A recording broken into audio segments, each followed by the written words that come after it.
મને નહોતી ખબર કે આજ મારી પાસે એટલી બધી ડીશ પાણીપુરીનો ઓર્ડર આવી જાય ને આ બધી ડીશ મારે મફતમાં દેવી પડશે ને ખાલી હાથે ઘરે જવું પડશે. હેલો મિત્રો, જય શ્રી કૃષ્ણ ને રાધે રાધે. કેમ છો બધા? મજામાં ને? તો સ્વાગત છે તમારું મારા મિની વ્લોગમાં. તો થઈ ગયો છું મિત્રો નાઈન ધોઈને તૈયાર ને ધીસ ઇઝ અમારા 12 નંબરના ખાવડા જેને સડાવીને જવાનું છે આપણે આપણા ઠેકાણે. તો મોડું કર્યા વગર આપણે આપણી પેટ્રોલ વગર હાલતી ડિફેન્ડર ને ઉપાડી અને પછી તો સડાવી દીધી હાઈવે ઉપર. તો થોડી જ વારમાં આવી ગયા આપણે આપણા ઠેકાણે ને અહીંયા આવીને સામાન ગોઠવવાનું ચાલુ કરી દીધું.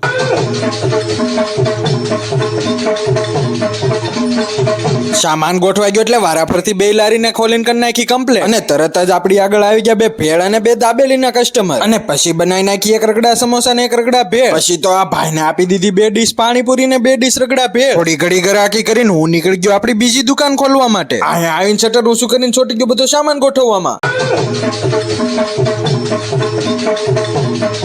અહીંયા સામાન ગોઠવાઈ ગયો એટલે લારી આવીને આ છોટું ને આપી દીધા 100 રૂપિયાના સમોસા પાર્સલ. ત્યાં આપણી કોલેજના મિત્રો આવી ગયા હતા એટલે એને કરાવી દીધો થોડો ઘણો નાસ્તો અને આ છોટું ને બનાવી દીધા બે રગડા સમોસા. અને પછી મિત્રો આવી ગયો એક આરે 7 ડીશ પાણીપુરીનો ઓર્ડર એટલે ફટાફટ બનાવી નાખી 7 ડીશ પાણીપુરી. આવી જ રીતે મિત્રો સાંજ સુધી એકદમ મસ્ત ગ્રાહકી ચાલતી હતી ને રગડા સમોસા ભેળ અને પાણીપુરીના ગ્રાહકો આવતા હતા. આવા ગ્રાહકોને પ્રેમથી નાસ્તો કરાવ્યો ત્યાં હાં સુધીમાં આવા એકાદા લુખેશ ભાઈબંધ મફતનું ગળસું આવી જ ગયા હોય.